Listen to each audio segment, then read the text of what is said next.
Welcome to Soft Hour Library. Tonight's story begins now. Close your eyes and rest. The Murder of Roger Ackroyd by Agatha Christie. Chapter 1. Dr. Shepherd at the breakfast table. Mrs. Ferrars died on the night of the 16th-17th September, a Thursday.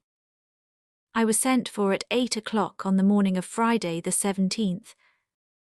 There was nothing to be done. She had been dead some hours. It was just a few minutes after 9 when I reached home once more. I opened the front door with my latchkey and purposely delayed a few moments in the hall, hanging up my hat and the light overcoat that I had deemed a wise precaution against the chill of an early autumn morning. To tell the truth, I was considerably upset and worried. I am not going to pretend that at that moment I foresaw the events of the next few weeks. I emphatically did not do so. But my instinct told me that there were stirring times ahead. From the dining room on my left there came the rattle of teacups and the short, dry cough of my sister Caroline. "Is that you, James?" she called. An unnecessary question, since who else could it be? To tell the truth, it was precisely my sister Caroline who was the cause of my few minutes' delay. The motto of the mongoose family, so Mr. Kipling tells us, is, "Go and find out." If Caroline ever adopts a crest, I should certainly suggest a mongoose rampant. One might omit the first part of the mot. Caroline can do any amount of finding out by sitting placidly at home. I don't know how she manages it, but there it is. I suspect that the servants and the tradesmen constitute her intelligence corps. When she goes out, it is not to gather in information, but to spread it. At that, too, she is amazingly expert. It was really this last named trait of hers which was causing me these pangs of indecision.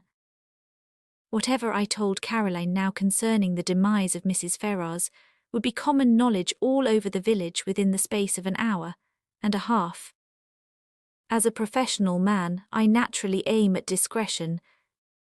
Therefore, I have got into the habit of continually withholding all information possible from my sister. She usually finds out just the same, but I have the moral satisfaction of knowing that I am in no way to blame. Mrs. Ferrars' husband died just over a year ago, and Caroline has constantly asserted, without the least foundation for the assertion, that his wife poisoned him. She scorns my invariable rejoinder that Mr. Ferrars died of acute gastritis, helped on by habitual overindulgence in alcoholic beverages. The symptoms of gastritis and arsenical poisoning are not, I agree, unlike, but Caroline bases her accusation on quite different lines. "You've only got to look at her," I have heard her say. Mrs. Ferrars, though not in her first youth, was a very attractive woman, and her clothes, though simple, always seemed to fit her very well, but all the same, lots of women buy their clothes in Paris and have not, on that account, necessarily poisoned their husbands. As I stood hesitating in the hall with all this passing through my mind, Caroline's voice came again, with a sharper note in it. "What on earth are you doing out there, James? Why don't you come and get your breakfast?" "Just coming, my dear," I said hastily. "I've been hanging up my overcoat." You could have hung up half a dozen overcoats in this time." She was quite right. I could have. I walked into the dining room, gave Caroline the accustomed peck on the cheek, and sat down to eggs and bacon. The bacon was rather cold. "You've had an early call," remarked Caroline. "Yes," I said. "King's paddock. Mrs. Ferrars." "I know," said my sister. "How did you know?" "Annie told me." Annie is the house parlour-maid. A nice girl, but an inveterate talker. There was a pause. I continued to eat eggs and bacon. My sister's nose, which is long and thin, quivered a little at the tip, as it always does when she is interested or excited over anything. Well, she demanded. A bad business. Nothing to be done. Must have died in her sleep. I know, said my sister again. This time I was annoyed. You can't know, I snapped. I didn't know myself until I got there, and I haven't mentioned it to a soul yet. If that girl Annie knows, she must be a clairvoyant. It was Annie who told me. It was the milkman. He had it from the Ferrars' cook. As I say, there is no need for Caroline to go out to get information. She sits at home and it comes to her. My sister continued. What did she die of? Heart failure. Didn't the milkman tell you that? I inquired sarcastically. Sarcasm is wasted on Caroline. She takes it seriously and answers accordingly. He didn't know, she explained. After all, Caroline was bound to hear sooner or later. She might as well hear from me. She died of an overdose of Veronal. She's been taking it lately for sleeplessness.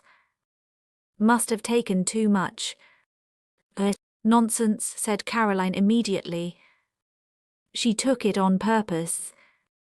Don't tell me. It is odd how, when you have a secret belief of your own which you do not wish to acknowledge, the voicing of it by someone else will rouse you to a fury of denial. I burst immediately into indignant speech. There you go again, I said. Rushing along without rhyme or reason. Why on earth should Mrs. Ferrars wish to commit suicide? A widow, fairly young still, very well off, good health, and nothing to do but enjoy life. It's absurd. Not at all. Even you must have noticed how different she has been looking lately.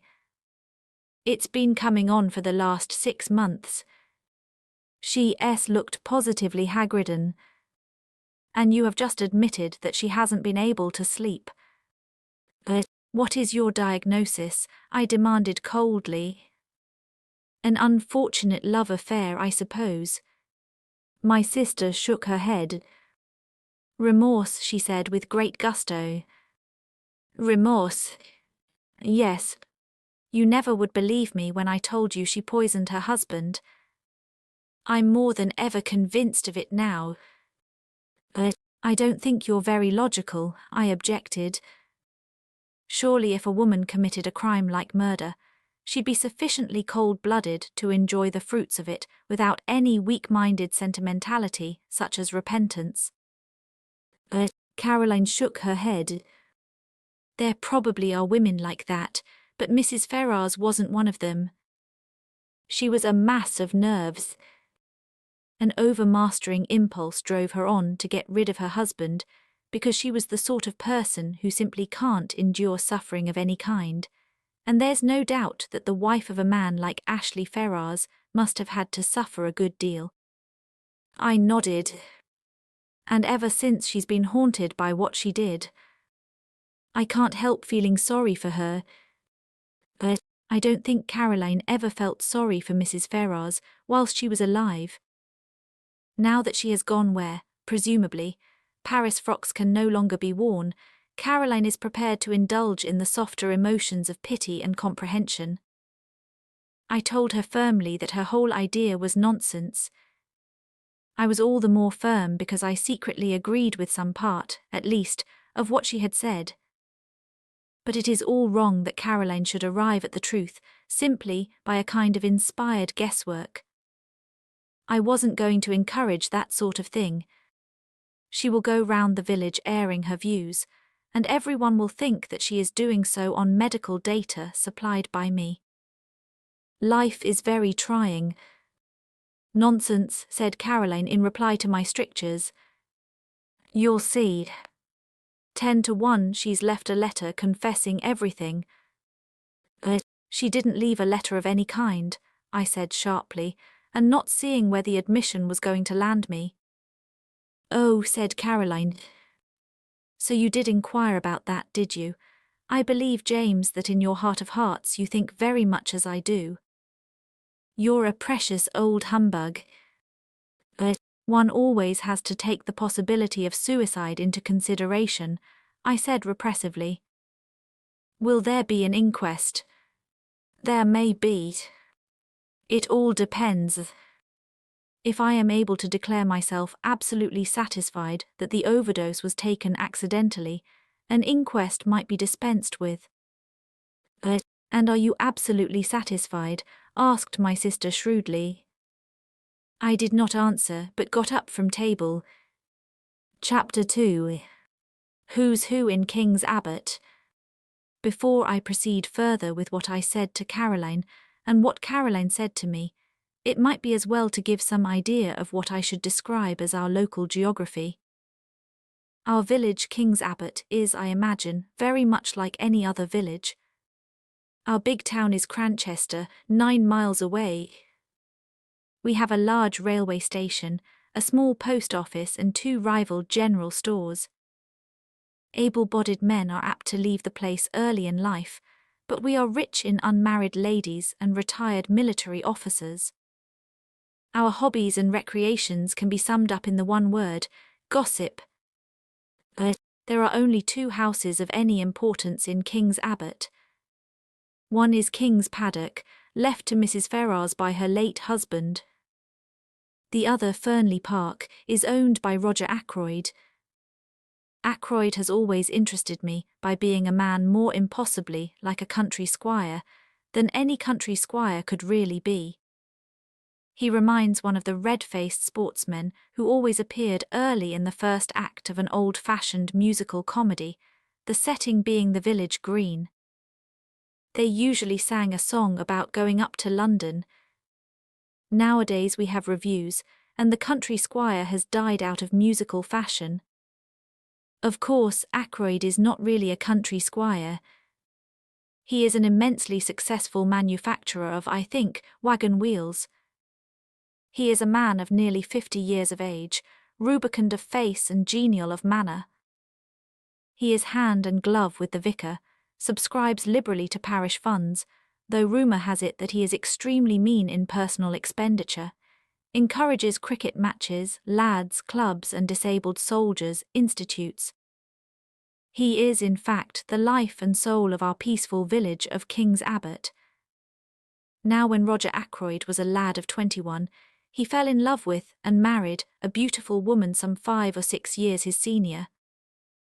Her name was Patten, and she was a widow with 1 child. The history of the marriage was short and painful. To put it bluntly, Mrs. Ackroyd was a dipsomaniac. She succeeded in drinking herself into her grave 4 years after her marriage. In the years that followed, Ackroyd showed no disposition to make a second matrimonial adventure. His wife's child by her first marriage was only 7 years old when his mother died. He is now 25. Ackroyd has always regarded him as his own son, and has brought him up accordingly, but he has been a wild lad and a continual source of worry and trouble to his stepfather. Nevertheless, we are all very fond of Ralph Patten in King's Abbot. He is such a good-looking youngster, for one thing. As I said before, we are ready enough to gossip in our village. Everybody noticed from the first that Ackroyd and Mrs. Ferrars got on very well together. After her husband's death, the intimacy became more marked. They were always seen about together, and it was freely conjectured that at the end of her period of mourning, Mrs. Ferrars would become Mrs. Roger Ackroyd. It was felt, indeed, that there was a certain fitness in the thing. Roger Ackroyd's wife had admittedly died of drink. Ashley Ferrars had been a drunkard for many years before his death. It was only fitting that these 2 victims of alcoholic excess should make up to each other for all that they had previously endured at the hands of their former spouses. The Ferrars only came to live here just over a year ago, but a halo of gossip has surrounded Ackroyd for many years past. All the time that Ralph Patten was growing up to manhood, a series of lady housekeepers presided over Ackroyd's establishment, and each in turn was regarded with lively suspicion by Caroline and her cronies. It is not too much to say that for at least 15 years the whole village has confidently expected Ackroyd to marry one of his housekeepers. The last of them, a redoubtable lady called Miss Russell, has reigned undisputed for 5 years, twice as long as any of her predecessors. It is felt that but for the advent of Mrs. Ferrars, Ackroyd could hardly have escaped. That and one other factor, the unexpected arrival of a widowed sister-in-law with her daughter from Canada. Mrs. Cecil Ackroyd, widow of Ackroyd's ne'er-do-well younger brother, has taken up her residence at Fernley Park, and has succeeded, according to Caroline, in putting Miss Russell in her proper place. I don't know exactly what a proper place constitutes, it sounds chilly and unpleasant, but I know that Miss Russell goes about with pinched lips, and what I can only describe as an acid smile, and that she professes the utmost sympathy for poor Mrs. Ackroyd, dependent on the charity of her husband's brother. The bread of charity is so bitter, is it not? I should be quite miserable if I did not work for my living. But I don't know what Mrs. Cecil Ackroyd thought of the Ferrars affair when it came on the tapis. It was clearly to her advantage that Ackroyd should remain unmarried. She was always very charming, not to say gushing, to Mrs. Ferrars when they met. Caroline says that proves less than nothing. Such have been our preoccupations in King's Abbot for the last few years. We have discussed Ackroyd and his affairs from every standpoint. Mrs. Ferrars has fitted into her place in the scheme. Now there has been a rearrangement of the kaleidoscope. From a mild discussion of probable wedding presents, we have been jerked into the midst of tragedy. Revolving these and sundry other matters in my mind, I went mechanically on my round. I had no cases of special interest to attend, which was perhaps as well, for my thoughts returned again and again to the mystery of Mrs. Ferrars's death. Had she taken her own life? Surely, if she had done so, she would have left some word behind to say what she contemplated doing. Women, in my experience, if they once reach the determination to commit suicide, usually wish to reveal the state of mind that led to the fatal action. They covet the limelight. When had I last seen her? Not for over a week. Her manner then had been normal enough considering everything. Then I suddenly remembered that I had seen her, though not to speak to, only yesterday.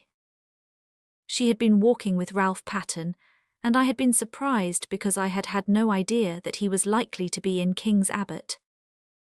I thought indeed that he had quarrelled finally with his stepfather.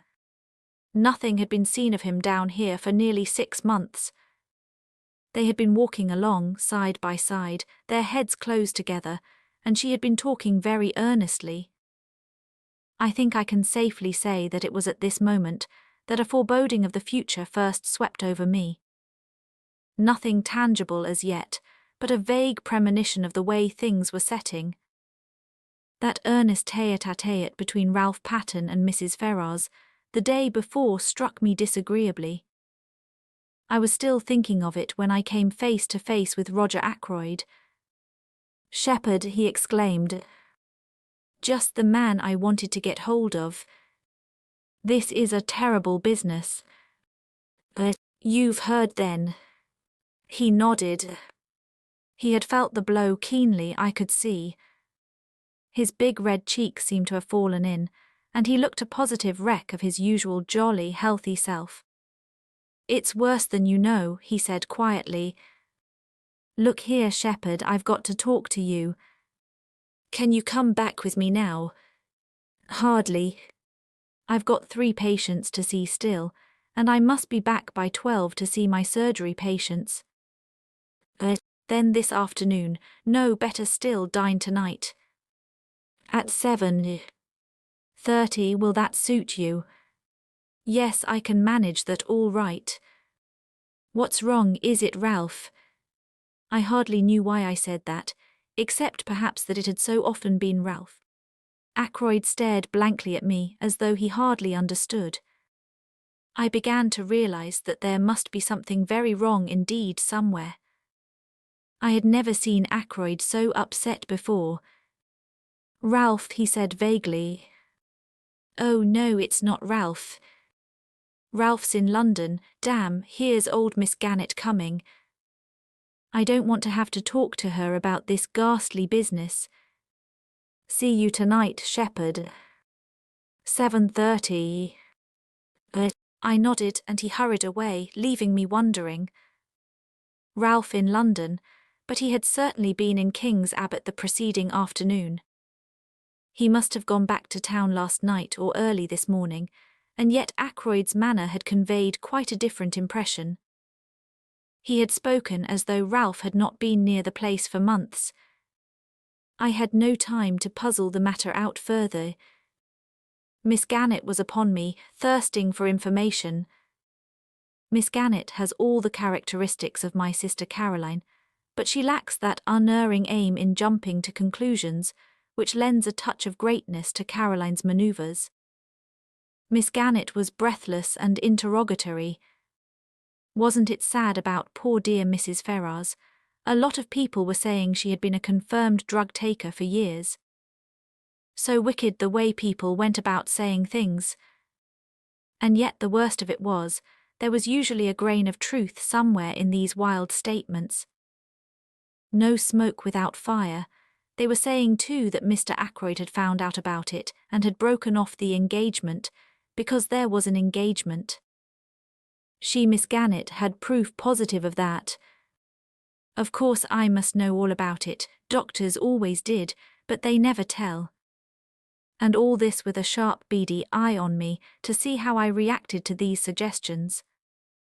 Fortunately, long association with Caroline has led me to preserve an impassive countenance and to be ready with small non-committal remarks. On this occasion, I congratulated Miss Gannett on not joining in ill-natured gossip. Rather a neat counterattack, I thought. It left her in difficulties, and before she could pull herself together, I had passed on. I went home thoughtful, to find several patients waiting for me in the surgery. I had dismissed the last of them, as I thought, and was just contemplating a few minutes in the garden before lunch when I perceived one more patient waiting for me. She rose and came towards me as I stood somewhat surprised. I don't know why I should have been, except that there is a suggestion of cast iron about Miss Russell, a something that is above the ills of the flesh. Ackroyd's housekeeper is a tall woman, handsome but forbidding in appearance. She has a stern eye and lips that shut tightly, and I feel that if I were an under-housemaid or a kitchen maid, I should run for my life whenever I heard her coming. "Good morning, Doctor Shepherd," said Miss Russell. "I should be much obliged if you would take a look at my knee." I took a look, but truth to tell, I was very little wiser when I had done so. Miss Russell's account of vague pains was so unconvincing that with a woman of less integrity of character, I should have suspected a trumped-up tale. It did cross my mind for one moment that Miss Russell might have deliberately invented this affection of the knee in order to pump me on the subject of Mrs. Ferrars's death, but I soon saw that there, at least, I had misjudged her. She made a brief reference to the tragedy, nothing more. Yet she certainly seemed disposed to linger and chat. "Well, thank you very much for this bottle of liniment, Doctor," she said at last. "Not that I believe it will do the least good." I didn't think it would either, but I protested in duty bound. After all, it couldn't do any harm, and one must stick up for the tools of one's trade. "I don't believe in all these drugs," said Miss Russell, her eyes sweeping over my array of bottles disparagingly. "Drugs do a lot of harm. Look at the cocaine habit. Well, as far as that goes, it's very prevalent in high society. I'm sure Miss Russell knows far more about high society than I do." I didn't attempt to argue with her. "Just tell me this, Doctor," said Miss Russell. "Suppose you are really a slave of the drug habit. Is there any cure? One cannot answer a question like that offhand. I gave her a short lecture on the subject, and she listened with close attention. I still suspected her of seeking information about Mrs. Ferrars. Now Vernal, for instance, I proceeded.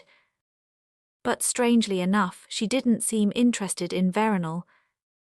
Instead, she changed the subject, and asked me if it was true that there were certain poisons so rare as to baffle detection. "Ah," I said, "you've been reading detective stories." She admitted that she had. "The essence of a detective story," I said, "is to have a rare poison, if possible something from South America that nobody has ever heard of, something that one obscure tribe of savages used to poison their arrows with. Death is instantaneous, and Western science is powerless to detect it." "That is the kind of thing you mean?"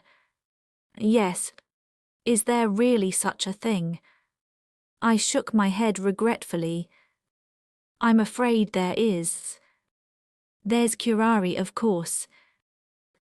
I told her a good deal about curare, but she seemed to have lost interest once more. She asked me if I had any in my poison cupboard, and when I replied in the negative, I fancy I fell in her estimation.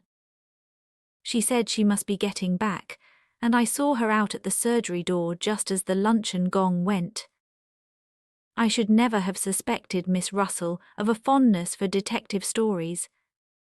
It pleases me very much to think of her stepping out of the housekeeper's room to rebuke a delinquent housemaid, and then returning to a comfortable perusal of the mystery of the seventh death, or something of the kind.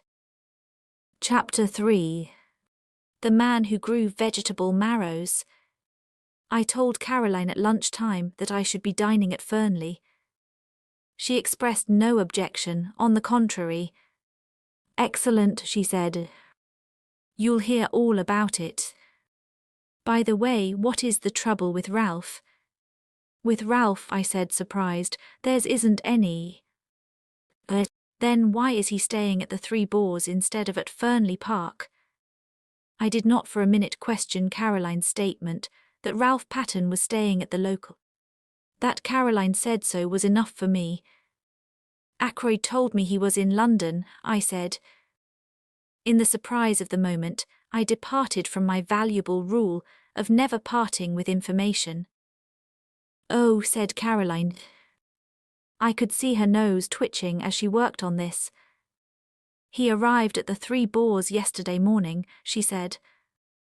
"And he's still there. Last night he was out with a girl." That did not surprise me in the least. Ralph, I should say, is out with a girl most nights of his life.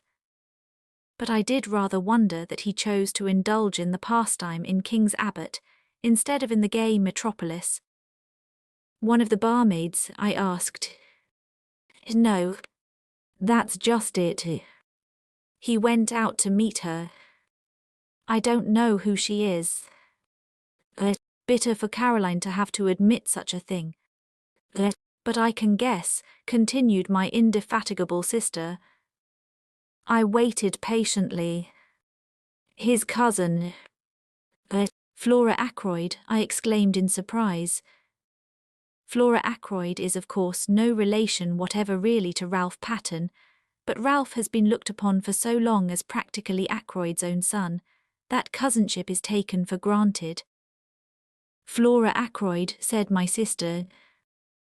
But why not go to Fernley if he wanted to see her? "Secretly engaged," said Caroline with immense enjoyment. "Old Ackroyd won't hear of it, and they have to meet this way." I saw a good many flaws in Caroline's theory, but I forbore to point them out to her. An innocent remark about our new neighbour created a diversion. The house next door, the Larches, has recently been taken by a stranger. To Caroline's extreme annoyance, she has not been able to find out anything about him, except that he is a foreigner. The intelligence corps has proved a broken reed. Presumably the man has milk and vegetables and joints of meat and occasional whitings, just like everybody else, but none of the people who make it their business to supply these things seem to have acquired any information. His name, apparently, is Mr. Poirot, a name which conveys an odd feeling of unreality.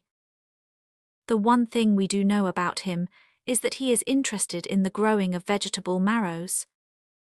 But that is certainly not the sort of information that Caroline is after. She wants to know where he comes from, what he does, whether he is married, what his wife was, or is like, whether he has children, what his mother's maiden name was, and so on. Somebody very like Caroline must have invented the questions on passports, I think. "My dear Caroline," I said, "there's no doubt at all about what the man's profession has been. He's a retired hairdresser. Look at that moustache of his." Caroline dissented. She said that if the man was a hairdresser, he would have wavy hair, not straight. All hairdressers did. I cited several hairdressers personally known to me who had straight hair, but Caroline refused to be convinced. "I can't make him out at all," she said in an aggrieved voice. "I borrowed some garden tools the other day, and he was most polite, but I couldn't get anything out of him. I asked him point blank at last whether he was a Frenchman, and he said he wasn't, and somehow I didn't like to ask him any more. I began to be more interested in our mysterious neighbour, a man who is capable of shutting up Caroline and sending her, like the Queen of Sheba, empty away must be something of a personality. "I believe," said Caroline, "that he's got one of those new vacuum cleaners." I saw a meditated loan, and the opportunity of further questioning gleaming from her eye. I seized the chance to escape into the garden. I am rather fond of gardening. I was busily exterminating dandelion roots when a shout of warning sounded from close by, and a heavy body whizzed by my ear and fell at my feet with a repellent squelch. It was a vegetable marrow. I looked up angrily. Over the wall to my left there appeared a face. An egg-shaped head, partially covered with suspiciously black hair, 2 immense moustaches and a pair of watchful eyes. It was our mysterious neighbour, Mr. Poirot. He broke at once into fluent apologies. "I demand of you 1,000 pardons, monsieur. I am without defence. For some months now I cultivate the marrows. This morning suddenly I enrage myself with these marrows. I send them to promenade themselves, alas, not only mentally but physically. I seize the biggest. I hurl him over the walls. Monsieur, I am ashamed. I prostrate myself." Before such profuse apologies, my anger was forced to melt. After all, the wretched vegetable hadn't hit me. But I sincerely hoped that throwing large vegetables over walls was not our new friend's hobby. Such a habit could hardly endear him to us as a neighbour. The strange little man seemed to read my thoughts. "Ah, no," he exclaimed. "Do not disquiet yourself. It is not with me a habit. But can you figure to yourself, monsieur, that a man may work towards a certain object, may labour and toil to attain a certain kind of leisure and occupation, and then find that after all he yearns for the old busy days and the old occupations that he thought himself so glad to leave?" "Yes," I said slowly. "I fancy that that is a common enough occurrence. I myself am perhaps an instance. A year ago I came into a legacy, enough to enable me to realize a dream. I have always wanted to travel, to see the world. Well, that was a year ago, as I said, and I am still here." My little neighbour nodded. "The chains of habit. We work to attain an object, and the object gained, we find that what we miss is the daily toil. And mark you, monsieur, my work was interesting work. The most interesting work there is in the world." "Yes," I said encouragingly. For the moment the spirit of Caroline was strong within me, The study of human nature, monsieur. Just so, I said kindly. Clearly a retired hairdresser, who knows the secrets of human nature better than a hairdresser. Also, I had a friend who for many years never left my side. Occasionally of an imbecility to make one afraid, nevertheless he was very dear to me. Figure to yourself that I miss even his stupidity, his naivete, his honest outlook, the pleasure of delighting and surprising him by my superior gifts, all these I miss more than I can tell you. But he died, I asked sympathetically. Not so. He lives and flourishes, but on the other side of the world. He is now in the Argentine.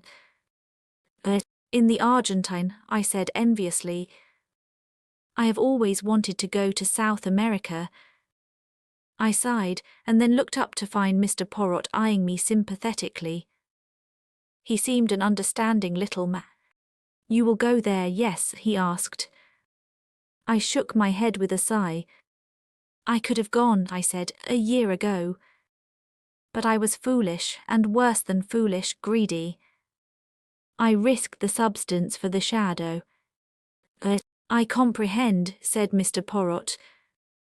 You speculated. I nodded mournfully, but in spite of myself I felt secretly entertained. This ridiculous little man was so portentously solemn. Not the Porcupine Allfields, he asked suddenly. I stared. I thought of them as a matter of fact, but in the end I plumped for a gold mine in Western Australia. My neighbour was regarding me with a strange expression which I could not fathom. It is fate, he said at last. What is fate? I asked irritably. That I should live next to a man who seriously considers Porcupine Allfields and also West Australian gold mines. Tell me, have you also a penchant for auburn hair? I stared at him open-mouthed, and he burst out laughing. No, it is not the insanity that I suffer from. Make your mind easy. It was a foolish question that I put to you there, for see you, my friend of whom I spoke was a young man, a man who thought all women good, and most of them beautiful. But you are a man of middle age, a doctor, a man who knows the folly and the vanity of most things in this life of ours. Well, we are neighbours. I beg of you to accept and present to your excellent sister my best marrow. He stooped, and with a flourish produced an immense specimen of the tribe, which I duly accepted in the spirit in which it was offered. Indeed, said the little man cheerfully, this has not been a wasted morning. I have made the acquaintance of a man who in some ways resembles my far-off friend. By the way, I should like to ask you a question. You doubtless know everyone in this tiny village. Who is the young man with the very dark hair and eyes, and the handsome face? He walks with his head flung back, and an easy smile on his lips. The description left me in no doubt. That must be Captain Ralph Patten, I said slowly. I have not seen him about here before. No, he has not been here for some time. But he is the son, adopted son, rather, of Mr. Ackroyd of Fernley Park. My neighbour made a slight gesture of impatience. Of course I should have guessed. Mr. Ackroyd spoke of him many times. You know Mr. Ackroyd, I said, slightly surprised. Mr. Ackroyd knew me in London, when I was at work there. I have asked him to say nothing of my profession down here. I see, I said, rather amused by this patent snobbery, as I thought it. But the little man went on with an almost grandiloquent smirk. One prefers to remain incognite. I am not anxious for notoriety. I have not even troubled to correct the local version of my name.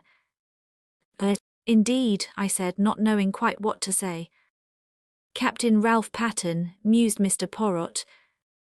And so he is engaged to Mr. Ackroyd's niece, the charming Miss Flora. Who told you so? I asked, very much surprised. Mr. Ackroyd. About a week ago. He is very pleased about it, has long desired that such a thing should come to pass, or so I understood from him. I even believe that he brought some pressure to bear upon the young man. That is never wise.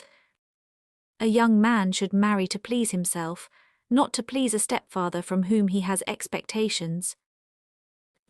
My ideas were completely upset. I could not see Ackroyd taking a hairdresser into his confidence and discussing the marriage of his niece and stepson with him. Ackroyd extends a genial patronage to the lower orders, but he has a very great sense of his own dignity. I began to think that Poirot couldn't be a hairdresser after all. To hide my confusion, I said the first thing that came into my head. What made you notice Ralph Pattern, his good looks? No, not that alone, though he is unusually good-looking for an Englishman, what your lady novelists would call a Greek god.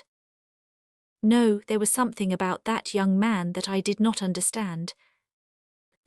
He said the last sentence in a musing tone of voice, which made an indefinable impression upon me. It was as though he was summing up the boy by the light of some inner knowledge that I did not share. It was that impression that was left with me, for at that moment my sister's voice called me from the house. I went in. Caroline had her hat on, and had evidently just come in from the village. She began without preamble. I met Mr. Ackroyd. Yes, I said. I stopped him, of course, but he seemed in a great hurry, and anxious to get away. I have no doubt but that that was the case. He would feel towards Caroline much as he had felt towards Miss Gannett earlier in the day, perhaps more so. Caroline is less easy to shake off. I asked him at once about Ralph. He was absolutely astonished. Had no idea the boy was down here. He actually said he thought I must have made a mistake. A mistake. Ridiculous, I said. He ought to have known you better.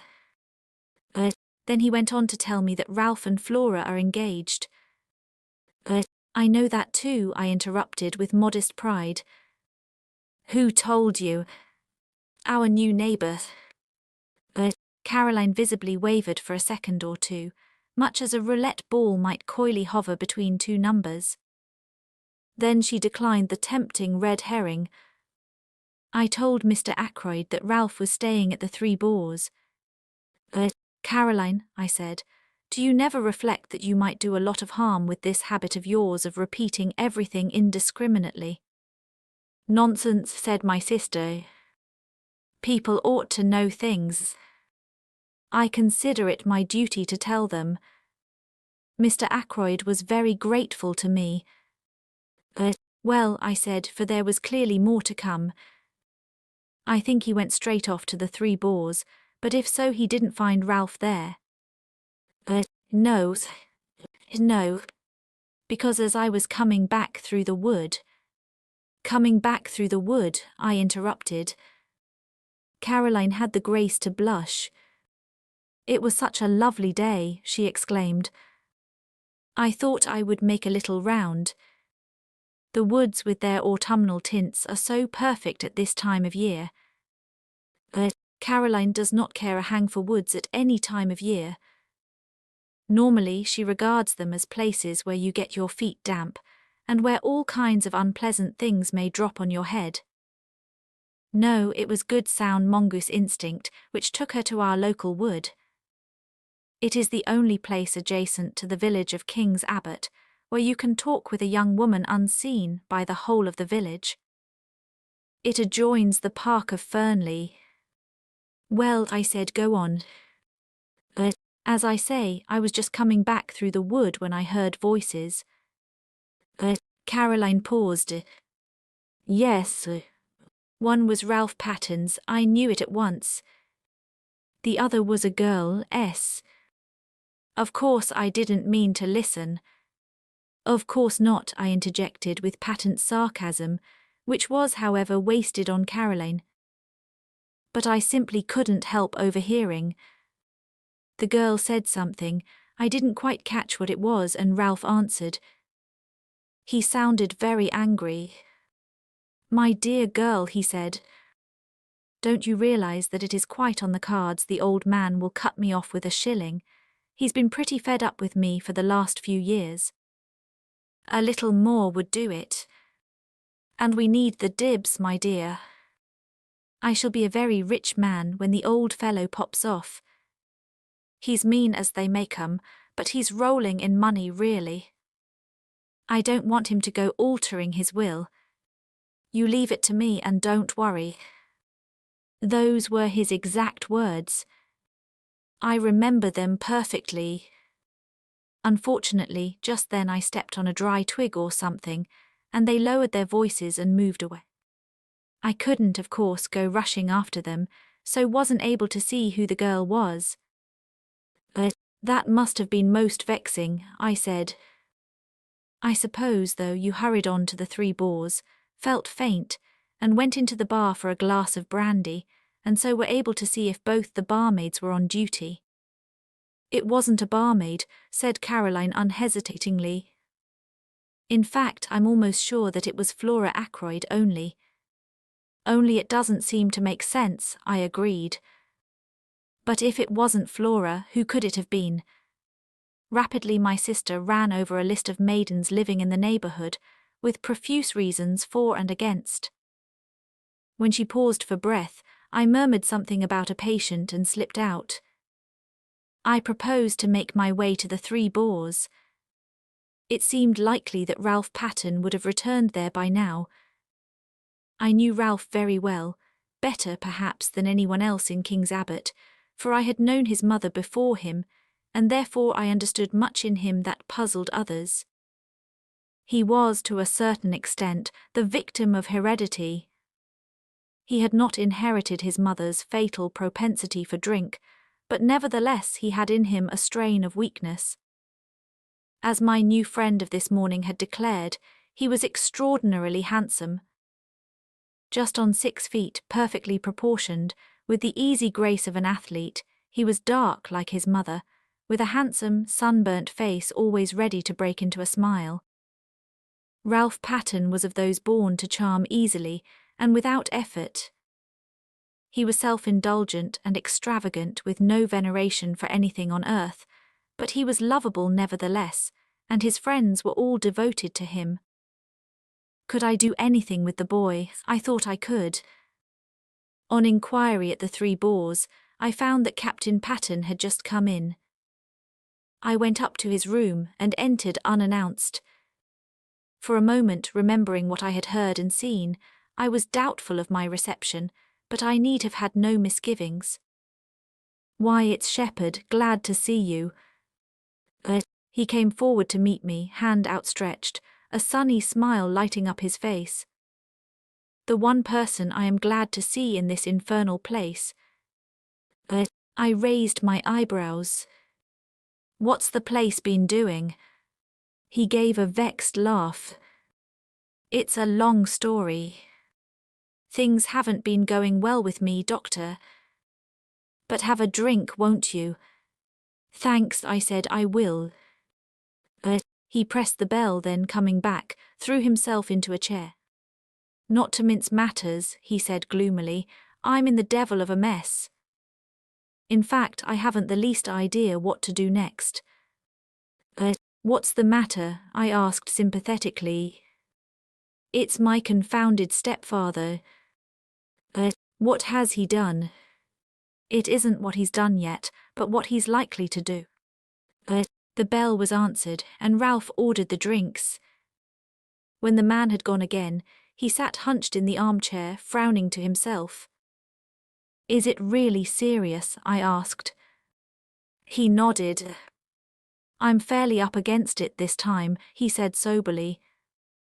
The unusual ring of gravity in his voice told me that he spoke the truth. It took a good deal to make Ralph grave. "In fact," he continued, "I can't see my way ahead. I'm damned if I can." If I could help, I suggested diffidently. But he shook his head very decidedly. Good of you, Doctor. But I can't let you in on this. I've got to play a lone hand. He was silent a minute, and then repeated in a slightly different tone of voice. Yes, I've got to play a lone hand,